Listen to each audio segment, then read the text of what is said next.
गं गणपते नमः। आप सभी का मेरे चैनल पर बहुत बहुत स्वागत है। इस वीडियो में हम कला अष्टमी व्रत कथा सुनेंगे। प्रत्येक माह में कृष्ण पक्ष की अष्टमी तिथि को कला अष्टमी व्रत रखा जाता है। कला अष्टमी व्रत के दिन भगवान शिव के रौद्र रूप माने जाने वाले बाबा काल भैरव जी की पूजा की जाती है। काल भैरव जी को शिव जी का 5वां अवतार माना गया है। काल भैरव जी आपराधिक प्रवृत्तियों पर नियंत्रण करने वाले भयंकर दंडनायक हैं। ये अपने भक्तों की सदैव रक्षा करते हैं। कहा जाता है कि बाबा भैरव के भक्तों का अनिष्ट करने वालों को तीनों लोक में कोई शरण नहीं देता। काल भी इनसे भयभीत रहता है, इसलिए इन्हें काल भैरव कहा जाता है। कला अष्टमी के दिन बाबा काल भैरव जी की पूजा करने से जीवन के सभी संकट, काल, दुख दूर हो जाते हैं। मान्यता है कि इस दिन भगवान भैरव जी की पूजा करने और व्रत रखने से, कथा सुनने अथवा पढ़ने से भगवान भैरवनाथ जी की कृपा प्राप्त होती है और शत्रुओं से छुटकारा मिल जाता है। सभी रोगों का नाश होता है।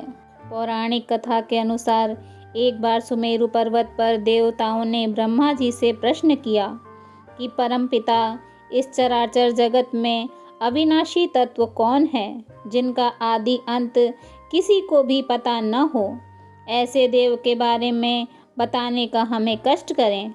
इस पर ब्रह्मा जी ने कहा कि इस जगत में अविनाशी तत्व तो केवल मैं ही हूँ, क्योंकि यह सृष्टि मेरे द्वारा ही सृजित है। मेरे बिना संसार की कल्पना नहीं की जा सकती। जब देवताओं ने यही प्रश्न विष्णु जी से किया तो उन्होंने कहा कि मैं चराचर जगत का भरण पोषण करता हूँ, अतः अविनाशी तत्व तो मैं ही हूँ। इसे सत्यता की कसौटी पर परखने के लिए चारों वेदों को बुलाया गया।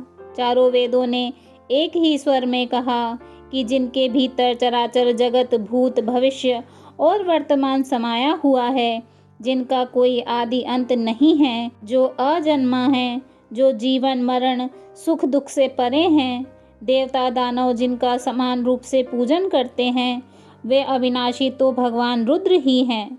वेदों के द्वारा शिव जी के बारे में इस तरह की वाणी सुनकर ब्रह्मा जी के 5वें मुख ने शिव जी के विषय में कुछ अपमानजनक शब्द कहे, जिन्हें सुनकर चारों वेद अति दुखी हुए। इसी समय एक दिव्य ज्योति के रूप में भगवान रुद्र प्रकट हुए। ब्रह्मा जी ने कहा कि हे रुद्र, तुम मेरे शरीर से पैदा हुए हो। अधिक रुदन करने के कारण मैंने तुम्हारा नाम रुद्र रखा है, अतः तुम मेरी सेवा में आ जाओ। ब्रह्मा जी के इस आचरण पर शिव जी को भयानक क्रोध आया और उन्होंने भैरव नामक पुरुष को उत्पन्न किया और कहा कि तुम ब्रह्मा पर शासन करो। उस दिव्य शक्ति संपन्न भैरव जी ने अपने बाएं हाथ की सबसे छोटी उंगली के नाखून से शिव जी के प्रति अपमानजनक शब्द कहने वाले ब्रह्मा जी के 5वें सिर को काट दिया, जिसके परिणाम स्वरूप उन्हें ब्रह्म हत्या का पाप लगा। शिव जी के कहने पर भैरव जी ने काशी को प्रस्थान किया, जहां उन्हें ब्रह्म हत्या से मुक्ति मिली। रुद्र ने इन्हें काशी का कोतवाल नियुक्त किया। आज भी ये यहाँ काशी के कोतवाल के रूप में पूजे जाते हैं। इनके दर्शन किए बिना विश्वनाथ जी के दर्शन अधूरे रहते हैं। बोलिए बाबा काल भैरव जी की जय। हर हर महादेव। अगर आपको यह वीडियो पसंद आया हो तो प्लीज़ मेरे चैनल को लाइक करें, सब्सक्राइब करें और शेयर करें। धन्यवाद।